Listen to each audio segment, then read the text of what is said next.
राधे राधे। इस कलयुग में अनेक स्थिति परिस्थितियों में और व्यस्त जीवन के भीतर में एक जीवन जीने के लिए सबल आधार की जरूरत है। जीवन जीने के लिए विवेक की आवश्यकता है और इस विवेक की प्राप्ति कब होगी?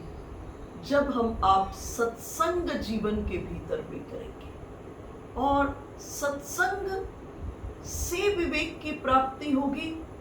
बिनु सत्संग विवेक न होई। इस विवेक को हमें अगर चाहिए, विवेक हमें चाहिए तो सत्संग करना ही पड़ेगा।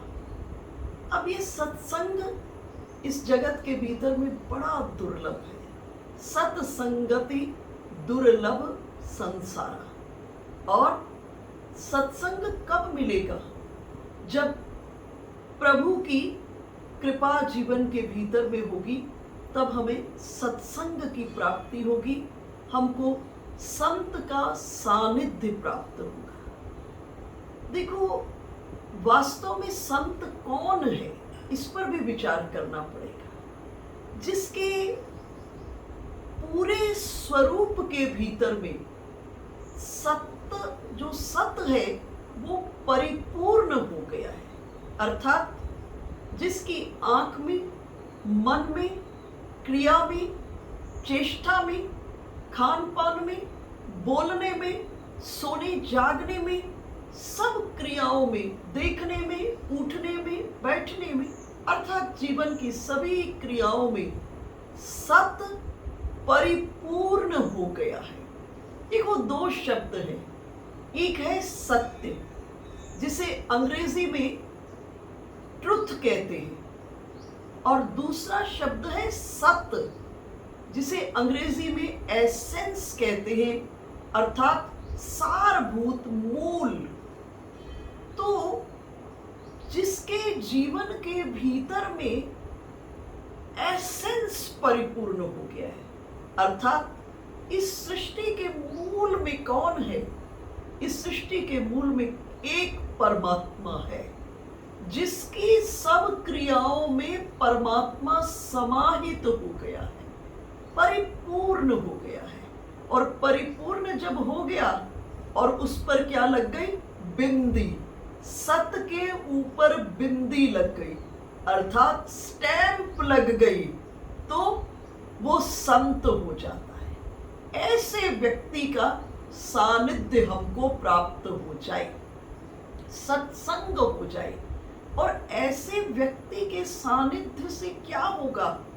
हमारे भीतर में स्वाद का संक्रमण हो जाएगा। कुछ देर को आप उसकी आंख से देखना, कुछ देर को आप उसके कान से सुनना, कुछ देर को आप उसके स्पर्श से उस सार रूप के स्पर्श की अनुभूति करें। और जब ऐसा हो जाएगा तो हमें जीवन के भीतर में सत्संग की प्राप्ति हो जाएगी। और जब ये सत्संग संत की कृपा आश्रय में प्राप्त होगा, बिनु सत्संग विवेक न होई और राम कृपा बिनु सुलभ न सोई। अर्थात जब प्रभु द्रवीभूत हो जाते हैं, जब भगवान द्रवीभूत हो जाते हैं, तो संत की संगति प्राप्त होती है। भक्ति रसामृत सिंधु में एक जगह कह रहे हैं कि कृष्ण भक्ति रस भाविता मति क्रियताम यदि कुतोपि लभ्यते लौल्य मात्रमपि मूल्य में कलम जन्म कोटि सुकृतिर्न लभ्यते। ठाकुर जी से प्यार करने की मति इस जगत में कहीं मिलती हुई दिखाई देना, उसे तुरंत खरीद लेना। बोले, जगत में आप कोई वस्तु खरीदते हो, बाजार में जाते हो, कोई सामान खरीदते हो, तो दुकानदार ऐसे नहीं दे देता, उस सामान के बदले में हमको कीमत देनी होती है। तो बोले, यहाँ भी देनी होगी। पूछे, यहाँ कीमत क्या है? बोले कीमत है लौल्य मात्रमपि मूल्य में कलम। यहाँ कीमत है हमारे हृदय में चाहत जन्म ले ले, हमारे हृदय के भीतर में वो उत्कंठा जन्म ले ले। और जब हमारे हृदय में भगवान के को प्यार करने की मति की चाहत जन्म लेगी, भगवान से प्रेम करने की मति की चाहत जन्म लेगी, तो जगत जननी किशोरी जी इस चाहत को देख करके अपनी सहज कृपा के माध्यम से किसी अपनी सखी को संत के वेश में जीव के जीवन द्वार पर कृष्ण प्रेम का उपहार लेकर के भेज देंगे। अर्थात जब भगवान द्रवीभूत होते हैं तो साधु की संगति मिलती है। भगवान प्रसन्न हुए, द्रवीभूत हुए, और वही जब भगवान प्रसन्न हुए, द्रवीभूत हुए, तो भगवान का जो द्रवीभूत रूप घनीभूत हो जाता है, और घनीभूत होकर के एक रूप, एक विग्रह का आकार ले लेता है। तो विवेक किससे मिलेगा? संत के संग से हमें विवेक की प्राप्ति होगी। और संत का संग कैसे प्राप्त होगा? बोले जब भगवान कृपा करेंगे तब संत का संग प्राप्त होगा। देखो, भगवान का एक सब कुछ भगवान के बस में है। भगवान परम कृपालु है, दयालु है, रोज हम कहते हैं। लेकिन एक विशेष बात है, भगवान के बस में सब कुछ है, लेकिन एक चीज भगवान के बस में नहीं है। वो क्या? भगवान की करुणा भगवान के बस में नहीं है। जब भगवान आर्त होकर के, जब जीव आर्त होकर के ठाकुर जी को पुकारता है, तो भगवान नंगे पांव अपने बैकुंठ से चलकर उस जीव के जीवन द्वार पर, उसके भाव के पावड़े पर चलकर उसके सामने में प्रकट हो जाते हैं। पर आवश्यकता किसकी है? अभी हमने चर्चा की कि विवेक जीवन का परम आधार है। एक उत्कृष्टतम जीवन जीने के लिए विवेक की जरूरत है, और इस विवेक की प्राप्ति कहाँ से होगी? सत्संग से होगी। और सत्संग की प्राप्ति कब होगी? जब भगवान कृपा करेंगे, भगवान द्रवीभूत होंगे। और भगवान कब कृपा करेंगे? जब हमारे हृदय में चाहत जन्म लेगी, और तब भगवान कृपा करेंगे और हमें विवेक की प्राप्ति होगी। परंतु भगवान कब प्रसन्न होते हैं? सब कुछ भगवान के बस में, लेकिन करुणा बस में नहीं है। और भगवान की उस करुणा की प्राप्ति कब होगी? मन क्रम वचन छाड़ी चतुराई। जब मन से, कर्म से और वाणी से हम चतुराई को छोड़ देते हैं। मन क्रम वचन छाड़ी चतुराई, भजत कृपा करिहई रघुराई, करिहऊ रघुराई।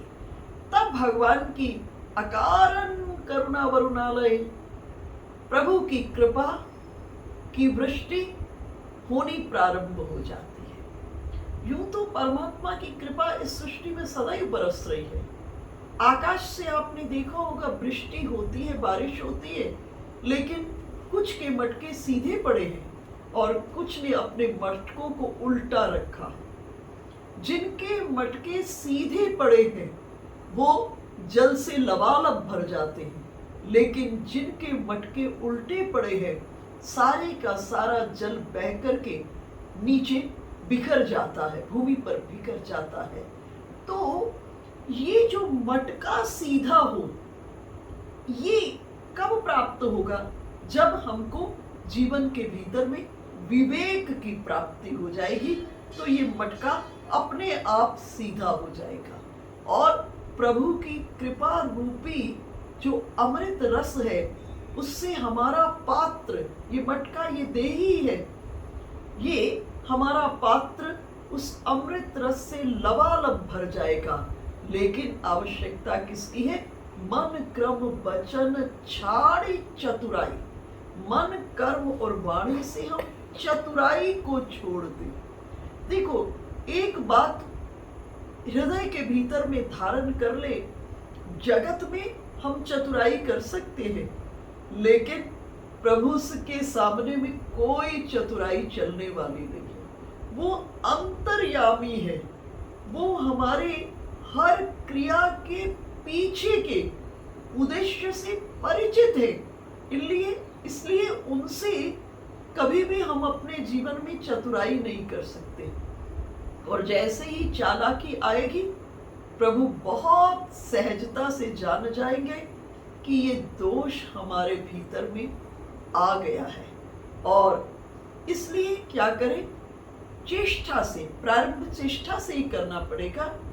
ये चिंतन करना पड़ेगा कि प्रभु से कुछ भी चालाकी, चतुराई नहीं चल सकती। इसलिए मन से, कर्म से, वाणी से प्रभु से बार बार कहें, प्रभु तुम जानो सब अंतर्यामी। प्रभु आप अंतर्यामी हैं, आप सर्वस्व से परिचित है मेरे।